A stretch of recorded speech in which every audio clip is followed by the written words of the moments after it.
저는 13살, 5살 두 아들을 키우고 있는 엄마입니다. 현재 저는 대학병원의 간호사로 일하고 있습니다. 남편은 작년까지 대학가에서 카페를 운영하다 현재는 폐업한 상태이고요. 저희 부부는 결혼 14년 차이고 다른 부부들처럼 각자 일하면서 아이들 돌보며 평범하게 살았습니다. 그러다 제가 감염병동으로 옮기면서 이 모든 사단이 시작된 것 같습니다. 저는 현재 감염병동의 파트장 대리로 근무하고 있습니다.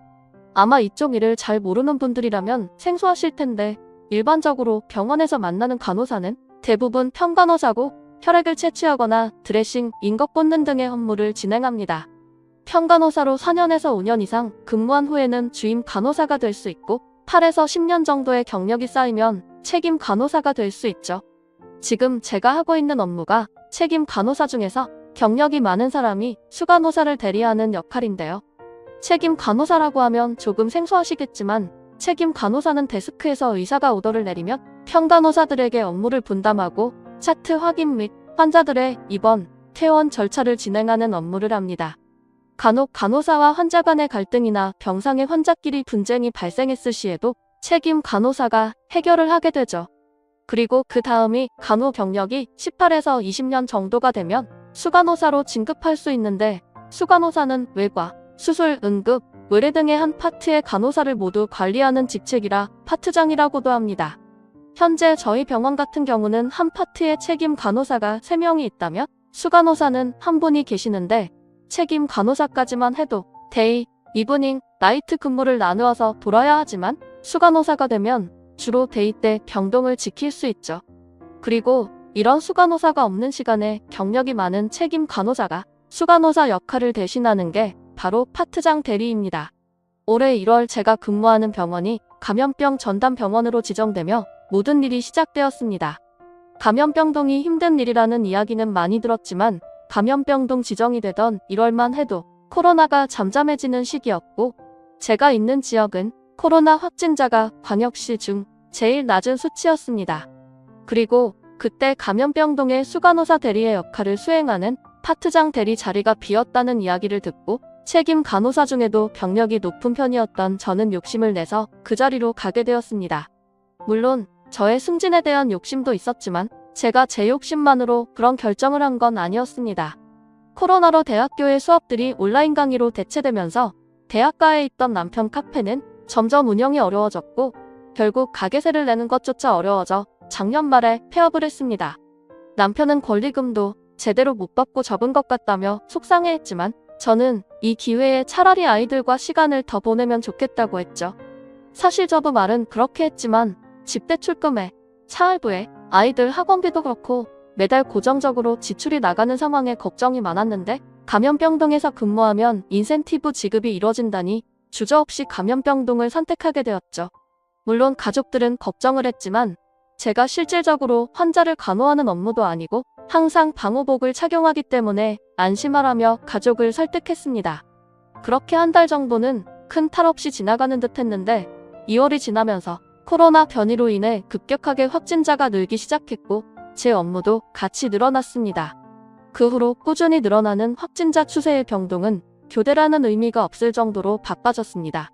수간호사를 대신하여 항상 늦은 시간까지 근무를 하다 보니 출퇴근 시간을 조금이라도 줄여 쉬고 싶은 마음도 있었고 한편으로는 아무리 방호복을 입는다 해도 늘 바이러스에 노출이 돼 있다 보니 차라리 아이들이 있는 집에 가는 것보다 임시 숙소에서 지내는 게 안전할 수 있다는 생각이 들어 일주일에 한두 번씩 집에 가서 아이들을 보고 또다시 출근하고 세바퀴 같은 생활을 반복했습니다. 저는 제가 집을 비우면서도 남편의 외도 같은 건 의심도 안 할 정도로 이 사람을 믿었습니다. 늘 작은 아이의 스케줄에 맞춰 함께 해주고 큰아이 학원도 꼼꼼하게 챙겨주며 저보다 더 열성적으로 아이들을 챙겨주었으니 말이에요. 그러다 제가 이상함을 느낀 건 아이의 핸드폰 사진을 보다가였습니다. 작은 아이가 한 번은 아빠랑 놀았던 사진들을 보여주길래 그 사진들을 보는데 남편 옆에 다른 여자가 다정하게 앉아있더군요. 느낌이 이상해서 작은 애한테 물었더니 자기 반 친구 승현이네 엄마라고 했습니다. 아이의 다른 사진에도 승현이의 모습이 많았고 제가 승현이랑 자주 노는지 물어보니 맨날 같이 논다고 하는 겁니다. 그래, 매일 만나는 아이 친구 엄마면 그럴 수 있지라고 생각을 하면서도 자꾸 불안한 마음이 들었습니다. 그래서 최근에 아이가 아빠랑 다녀왔다고 자랑한 곳 중에서 대충 기억나는 계곡 갔던 날, 야구하러 공원에 갔던 날, 공룡박물관에 다녀온 날 등등 물어보니 항상 승현이랑 함께 갔다고 하더군요.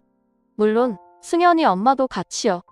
그래서 그럼 승현이 아빠는 안 갔는지 물었더니 승현이 아빠는 회사가 멀어서 유치원 안 가는 날만 집에 온다고 했습니다.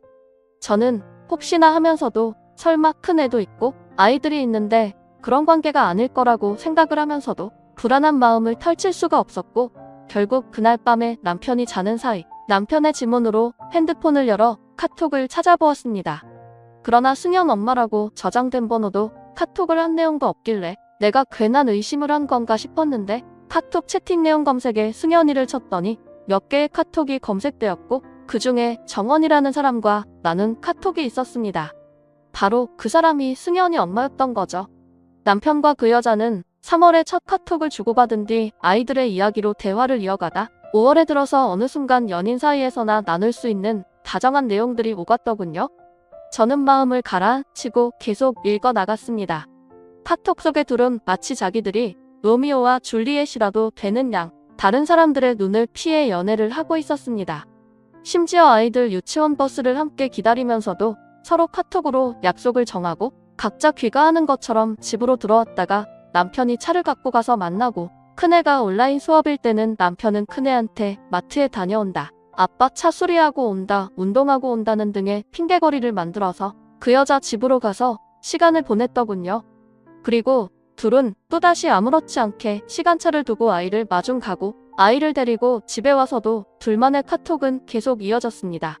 여름이 시작될 쯤이었나 남편이 작은 아이가 유치원에서 현장 학습을 못 가니 어디라도 데리고 다니는 게 좋을 것 같다며 밖으로 데리고 가서 놀아주길래 정말 아이를 위하는 줄 알았습니다.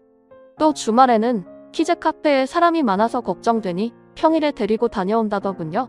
그것도 전 다 아이를 위해서 그런 줄 알았는데 카톡 내용을 보니 그게 다 자기들만의 비밀 연애를 위한 작전이었더군요.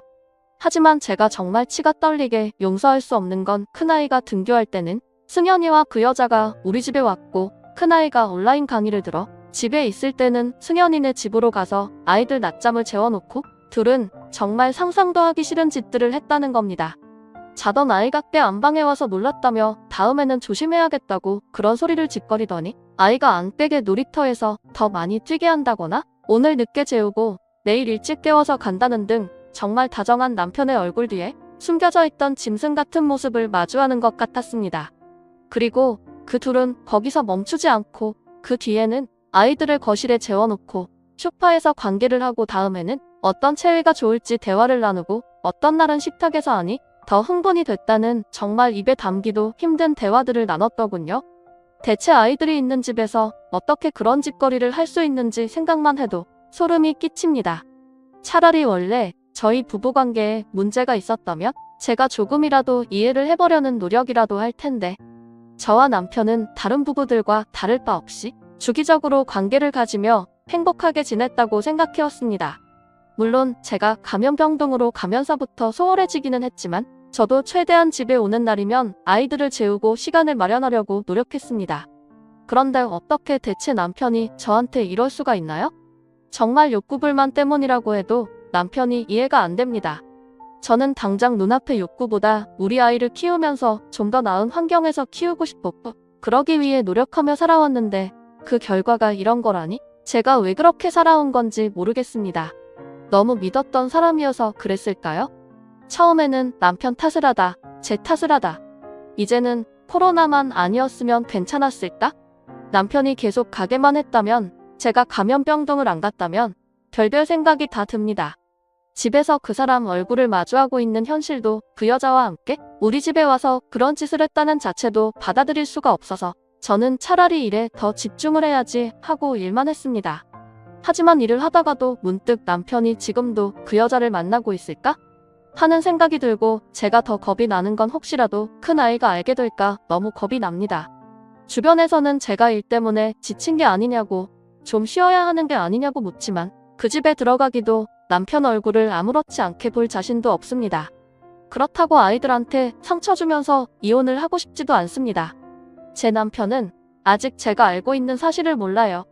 차마 말을 꺼내기가 겁나서 이 모든 걸 제 탓이라고 할 것만 같아서 이야기도 못했습니다. 그냥 지금처럼 제가 일에 집중하며 모르는 척을 해야 할까요? 아니면 남편한테 모든 걸 이야기하고 그 여자를 만나서 머리채라도 잡아야 될까요? 제 심정으로는 그 승연 아빠라는 분까지 불러다가 다 뒤집고 싶지만 이 모든 상황이 너무 버거워서 아무것도 못하겠습니다. 제발 도와주세요. 다음 사연입니다. 안녕하세요. 저희 부부는 6살, 3살 남매를 두고 있습니다. 제가 오늘 이렇게 사연을 쓰는 이유는 아내가 리니지를 하느라 모든 살림을 내팽겨치고 있습니다. 제가 오버한다 생각하실 수도 있지만 저도 처음부터 이랬던 건 아닙니다. 오히려 결혼 전에도 아내가 핸드폰 게임을 하는 건 알고 있었고 저도 어릴 때 리니지를 해봤으니까 그럴 수 있다고 생각했습니다. 근데 이건 선을 넘어도 너무 넘은 것 같습니다. 저는 택배 일을 하고 있는데 일반적으로 집으로 배송해주는 택배가 아니라 간선 상하차라고 하는 일이라 저녁에 나가서 아침에 들어옵니다. 새벽에 고속도로를 운전해보신 분이라면 큰 택배차가 이동하는 걸 보셨을 수도 있는데 제가 하는 일이 바로 그 일입니다. 보통 밤 9시쯤 집화가 되면 지역마다 분류해서 대전, 옥천, 곤지암 등 큰 터미널로 가게 됩니다. 저는 대전으로 이동해 택배를 내려주고 다시 우리 지역으로 가야 하는 택배를 싣고 옵니다.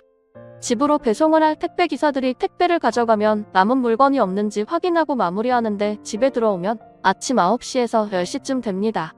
매일 해 질 때 출근하고 해 뜨면 퇴근하다 보니 집에서 함께 할 수 있는 시간이 많이 부족했던 건 맞지만 다른 기술이 있는 것도 아니고 요즘 같은 시대에 월 600 이상 벌 수 있는 일들도 많지 않기 때문에 저는 천직이라고 생각하며 하고 있습니다. 오히려 다른 집 아빠들처럼 아이들하고 주말에 여행 가고 저녁에 외식하러 가는 것들도 못해주고 항상 아이들도 아내가 혼자 봐야 하니 미안한 마음이 더 컸죠. 그래서 변명이라면 변명이지만 아내가 게임을 하는 건 알았지만 아이들 어린이집 갔을 때나 아이들 자고 나면 밤에 혼자니까 심심해서 하는 거라고 생각했습니다. 아내는 큰애가 12개월 지났을 무렵부터 어린이집에 보내더니 낮에 제가 퇴근해서 자고 있으면 항상 같이 자길래 피곤한가 보다 했고 그러다 둘째가 생겼습니다. 초반에는 산후도 우미를 쓰다가 나중에는 장모님께서 오셔서 둘째가 6개월 될 때까지 봐주셨고 저도 매달 150만 원씩 장모님께 드렸고요. 근데 둘째가 6개월이 지나니까 아내가 아이를 어린이집에 보낸다고 하는 겁니다. 아이가 너무 어린 게 아니냐고 물어도 지금 100일만 넘어도 다니는 애들도 있다고 자기 혼자 둘을 보려면 너무 힘들다고 하더군요. 그러면서 첫째가 어린이집에 다니고 있으니까 둘째는 오전에만 잠깐 보낸다고 했습니다. 2주 정도는 약속한 시간에 맞춰서 둘째를 데리러 가더군요. 그런데 그 후에 데리러 가는 시간이 점점 늦어지더니 하루는 둘째가 없어서 왜 안 데리고 왔는지 물었더니 둘째를 데리러 가면 첫째가 보고 같이 오고 싶어 해서 첫째랑 둘째를 같이 4시에 데려오겠다고 하는 겁니다. 솔직히 저는 아내 혼자 육아하는 자체가 너무 미안했으니 아내 뜻에 따랐고요. 그러다 큰아이가 수족구에 걸렸는데 큰아이가 걸리니 작은아이도 어린이집에 갈 수 없었고 큰애가 끝날 때쯤 작은아이도 옮아서 2주 정도를 아이들이 집에 있었습니다. 저도 아침에 퇴근하면 자야 하는데 아이들은 계속 칭얼거리고 뛰고 아내는 소리 지르는 게 반복이니 저도 같이 예민해지고 출근해서도 졸고 했던 기억이 납니다. 그 후에 아내는 너무 힘들다고 아이들을 5시에 차량 운행으로 받겠다고 했고 키즈노트라는 어플을 깔면 아이들 어린이집 생활을 선생님이 보내주는데 선생님이 보내주신 사진들을 보니 아이들도 잘 지내는 것 같아 저도 알겠다고 했죠. 그러다 큰애가 5살 때 아내가 큰애가 팔이 부러져 병원이라며 연락이 왔습니다. 저는 운전하다 전화를 받고 당장 배송 때문에 가지도 못하고 속만 끓었죠. 다음날 퇴근하고 물어보니 아이가 식탁의자 위로 올라가 번개맨 놀이를 하다가 떨어졌는데 팔이 접질려서 넘어지면서 뼈가 약해서 부러졌다고 하더군요.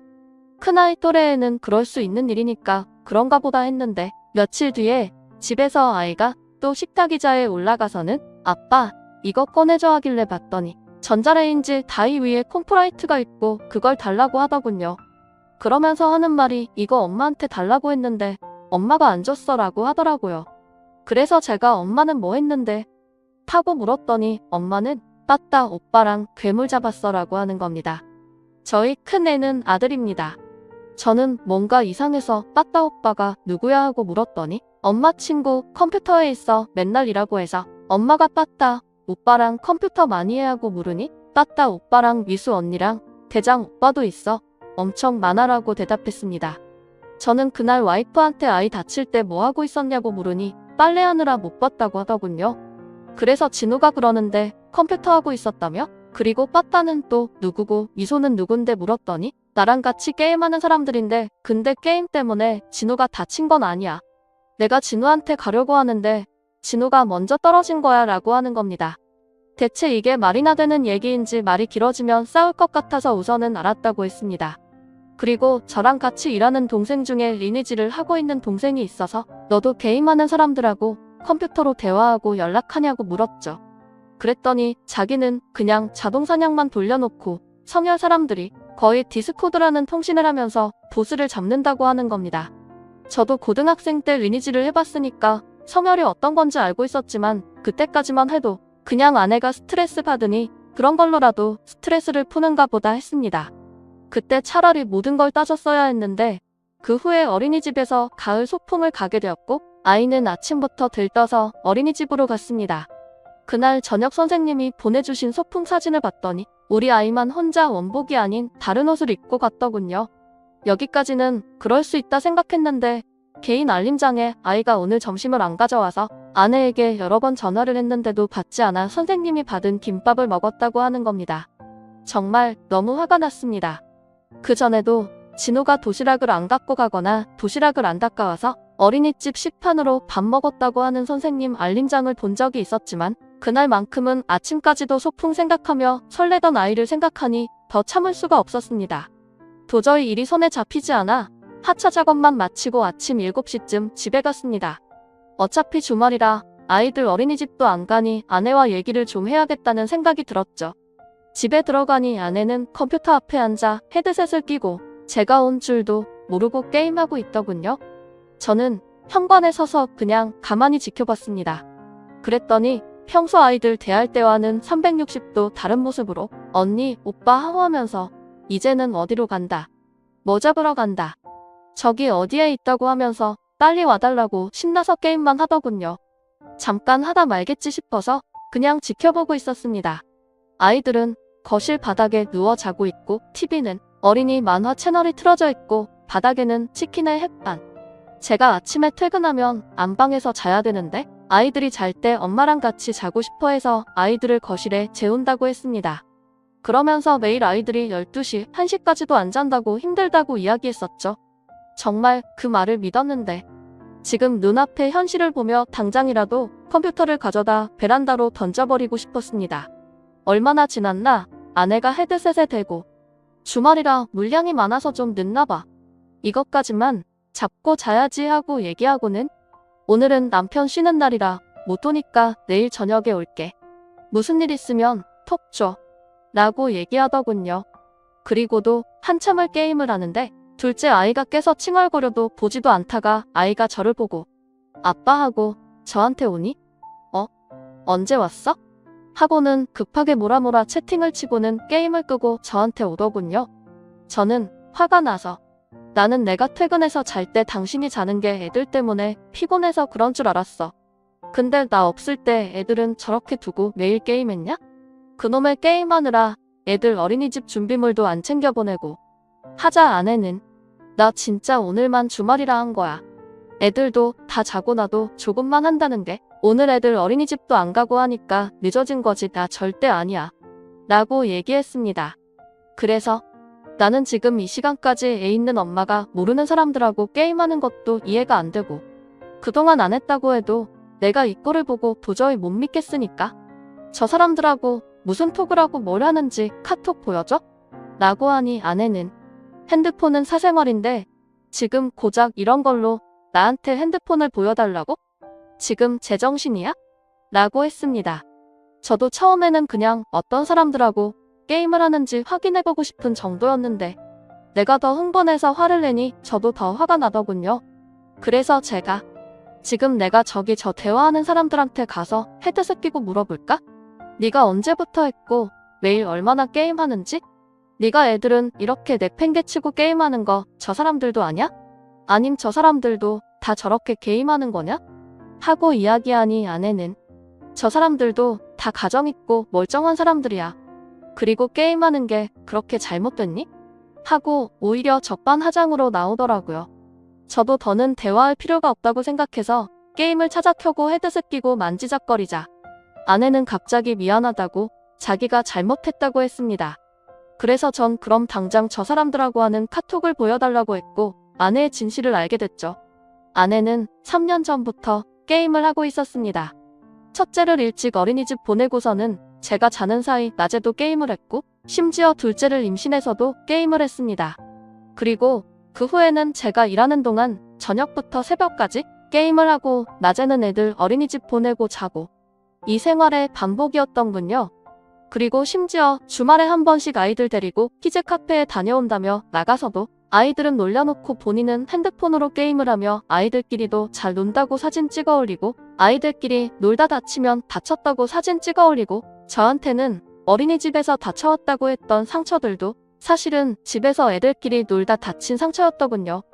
그리고 그 중에는 게임 머니를 판다는 사람도 함께 있었는데 제가 지금껏 아이들 어린이집 비용이라고 생각하고 보낸 돈이 그 사람 계좌였다는 것도 그날 알게 됐습니다.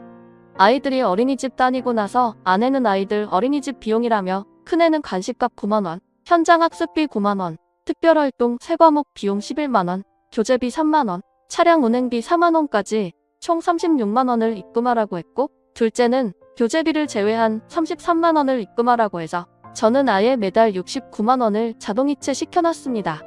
키즈노트에도 아이들 사진을 보면 현장 학습도 가고 매일 간식 먹고 특별활동도 하고 있으니 정말 한치의 의심도 없었습니다. 그런데 이게 다 게임머니 판매하는 사람한테 게임머니를 받기로 하고 계좌 이체를 해준 내용이더군요. 이뿐만이 아닙니다. 아내가 게임머니가 부족하니 카드로 게임머니를 살 수 있는 방법을 물어봤고 그 방에 있는 사람들은 편의점에서 구글 기프트 카드를 사서 충전하면 된다고 알려줬더군요. 한 번은 아내가 편의점에서 20만원 정도를 결제했길래 물어보니 아이들 어린이집에 간식을 보내는데 요즘은 일반 아이스크림 같은 건 먹지도 않는다고 하겐다즈 컵 아이스크림을 사서 보냈다고 하는 겁니다. 그때까지만 해도 저는 아내가 아이들한테 좋은 것만 먹이고 입힌다고 생각해서 그럴 수 있다고 생각했습니다. 그 뒤에도 몇 번 편의점에서 10만원, 20만원씩 결제되는 내역들이 있었고 매번 아이들이나 어린이집 선생님들께 간식 사다 드린 거라고 아이들 엄마 만나서 지난번에 얻어먹어서 자신이 쏜 거라고 해서 그러려니 했는데 그게 다 지금까지 편의점에서 구글 기프트 카드를 사서 게임 머니를 충전한 거더군요. 지금 생각나는 큰 사건들만 간추리다 보니 자세히 기억은 안 나지만 아내와 싸우고 난 뒤 카드 내역서를 다 뽑고 매출 번호로 조회하고 문의해서 확인해본 결과 아내는 매달 100만원 이상을 게임에 쓰고 있었습니다. 저는 그때까지 이 돈이 다 아이들을 위해서 들어가는 돈이라고만 믿고 있던 상황이었고요. 대체 어느 엄마가 자기가 게임하려고 한 달에 100만원이 넘는 돈을 씁니까? 금전적인 부분도 이해가 안 되지만 제가 가장 화가 나는 건 그동안 그놈의 게임 때문에 우리 아이들을 방치하듯 키웠다는 겁니다. 그리고 솔직히 이제는 게임 안 한다고 하는데도 제가 매일 밤에 확인을 할 수도 없는 상황이고 그동안도 저를 속여왔기 때문에 제가 더 믿을 자신도 없고요. 그래서 저는 심각하게 이 결혼을 유지해야 하는지 아니면 좀 더 기다리고 지켜봐야 하는지 도저히 모르겠어서 사연을 드립니다. 다음 사연입니다. 안녕하세요. 결혼 8년차의 30대 주부입니다. 눈 뜨고 있는 순간이 지옥이라는 말을 실감하며 하루하루를 보내고 있습니다. 이 지옥은 남편이 저한테 걸었던 전화 한 통으로 시작됐죠. 몇 주 전 모르는 번호로 전화가 오는데 평소라면 모르는 번호는 안 받을 텐데 번호 끝자리가 우리 집 전화번호랑 같더라고요. 그래서 혹시나 하는 마음에 받았더니 남편이었고 회식 때문에 늦는다고 하고 끊었어요. 웬 모르는 번호지? 하면서도 남편이 집에 오면 물어봐야지 생각했죠. 그날 저녁 남편이 들어왔길래 저는 핸드폰 번호 바꿨냐고 물어봤고 남편은 오히려 저한테 무슨 소리냐고 묻더라고요. 아까 나한테 전화한 번호 모르는 번호던데? 이야기를 하니 남편이 자기 핸드폰을 확인하고는 그거 아까 내가 핸드폰 놓고 가서 직원 걸로 빌려서 했어. 라며 이야기를 했어요. 그래서 제가 근데 우리 집 뒷번호랑 전화번호가 똑같던데? 하고 물어보니 남편은 그게 정확히 직원 건 아니고 회사에서 직원들 사용하게 업무용 핸드폰을 만들었는데 내가 만든 거라 그냥 내가 기억하기 쉬운 번호로 했어. 라고 했습니다. 회사 핸드폰이라 근무 중에는 갖고 있고 퇴근할 때는 회사에 반납하고 온다길래 저도 별 의심 없이 넘어갔습니다. 그리고 다음날 택배 받을 게 있어서 전화를 기다리다 부재 중 전화를 보고 다시 전화해본다는 게 실수로 어제 남편이 저한테 걸었던 전화로 걸게 된 거죠. 저도 아차 싶어서 얼른 다시 끊으려고 하는데 저희 집안에서 진동 소리가 들리는 거예요. 남편이 실수로 회사 핸드폰을 집으로 가져왔구나 싶어서 핸드폰 충전이라도 해놓으려고 핸드폰을 찾아보니 남편 핸드폰에서 진동이 울리고 있었습니다. 몇 번을 확인해봐도 분명히 이건 남편의 번호가 아닌데 남편의 핸드폰에서 전화가 울리니 당황스러웠죠. 저는 얼른 전화를 끊고 남편 핸드폰을 봤습니다. 분명 핸드폰은 남편께 맞는데 안에 내용이 제가 알던 남편 폰이 아닌 거예요. 원래 남편 카톡 프로필은 우리 아이들 사진인데 프로필 사진도 이상하고 그래서 핸드폰이 바뀐 건가 해서 통화 내역을 확인해 보려고 열었더니 제가 걸었던 부재 중 기록에 찍힌 이름이 밥충이. 순간 멍해졌습니다. 모르는 사람이라면 제 번호를 이렇게 저장해 놓을 리 없고 이게 정말 남편 핸드폰이라면 저를 정말 저렇게 생각하는 건지 그리고 대체 번호는 어떻게 된 건지 머리가 너무 복잡했죠. 그때 남편이 거실에서 애들하고 같이 있었는데 차마 물어볼 자신이 없어서 부재 중 기록만 지우고 핸드폰을 다시 넣어두었습니다. 그리고 인터넷을 통해 하나의 핸드폰으로 두 개의 번호를 사용할 수 있는 기능이 있다는 걸 알게 되었고 저는 남편이 자는 사이에 남편의 핸드폰을 열어보았습니다. 평소 제가 알고 있던 남편의 핸드폰이었습니다. 저는 인터넷에서 본 대로 핸드폰에서 찾아서 두 번째 번호의 계정으로 들어갔습니다. 저번에 본 그 핸드폰이 맞더군요. 그리고 두 번째 번호의 핸드폰 속에는 그동안 남편의 추악한 행실들이 모두 저장되어 있었습니다. 남편은 지금까지 두 번째 번호를 사용해 더러운 짓들을 하고 다녔더군요. 카톡에는 조건 만남하자는 여자애들부터 마사지, 오피스걸이란 여자들이 잔뜩 추가되어 있었고 실제로 그 여자애들하고 주고받은 카톡도 잔뜩 했습니다. 그 중에는 돈 얘기만 하다 끝난 것도 있고 실제로 약속을 잡고 가서 만난 적도 많더군요. 그리고 가장 충격적인 건 회사 점심시간에 나가서 그 짓을 하고 왔다는 겁니다. 그것도 한두 번 갔다 온 게 아니라 아주 꾸준히도 다녔더군요. 배신감에 온몸이 떨리고 평온하게 자고 있는 남편을 보고 있으니 당장이라도 내쫓고 다 정리하고 싶었습니다. 하지만 애들이 있으니 그럴 수도 없는 노릇이고 차라리 솔직하게 서로 대화를 해야 하는 건지 우리 부부관계에 문제가 있는 건지 뭐 때문에 이러는지 고민이 됐습니다. 카톡을 끄고 핸드폰을 살펴보는데 랜덤 채팅 같은 어필들이 있었고 저는 설마 하는 마음으로 채팅 어필을 봤습니다. 여자들에게 30대 돌싱이라고 하면서 채팅에서 만나자고 하고 한 여자와는 몇 주간에 걸쳐 채팅을 하면서 자기 성기 사진을 보여주고 그 여자도 자기 신체를 사진 찍어 보내며 서로 흥분된다, 빨고 싶다 이러면서 물었더군요. 하지만 제가 가장 참을 수 없는 건 이 사람의 카메라 앨범 속에서 나왔습니다. 자신의 성기 사진뿐만 아니라 그동안 자신이 만난 여자들의 나체 사진들이 잔뜩하고 심지어 관계하는 영상들도 저장되어 있더군요. 머리로 이 사람이 바람을 피는구나 생각할 때랑 동영상을 보고 난 후 충격의 차이는 너무 컸습니다. 그동안 제 친구들 중에는 남편이 없는 사이 남편 핸드폰을 받다 싸우는 경우도 있고 남편이 핸드폰을 잠가놓고 패턴을 알려주지 않는다고 서운해하고 의심하는 경우도 있었습니다. 그에 비하면 제 남편은 핸드폰 잠금도 없었고 제가 남편 핸드폰을 사용해서 전화를 하든 애들 동영상을 보여주든 늘 거리낌이 없었습니다. 그래서 저는 오히려 이 사람 핸드폰을 굳이 볼 생각도 하지 않았고 뭔가 나쁜 짓을 하리라는 의심 자체를 안 했던 것 같아요. 더구나 주말이면 항상 아이들하고 함께 해주고 회식할 때도 절대 12시는 넘기지 않고 들어오던 사람인데 그런데 등잔 밑이 어둡다더니 이렇게 하고 있을 줄은 정말 꿈에도 몰랐습니다. 차마 어디에 말도 못하고 입에 꺼내기도 겁이 납니다. 오늘도 남편은 다정한 모습으로 출근을 하고 저녁에는 퇴근을 해서 오겠죠. 남들이 볼 때는 너무 행복해 보이기만 하는 우리 가족인데 모든 사실을 밝히고 이 행복을 깨야 하는 건지 아니면 그냥 저 혼자 속으로 안고 가야 하는 건지 너무 고민이 됩니다. 감사합니다.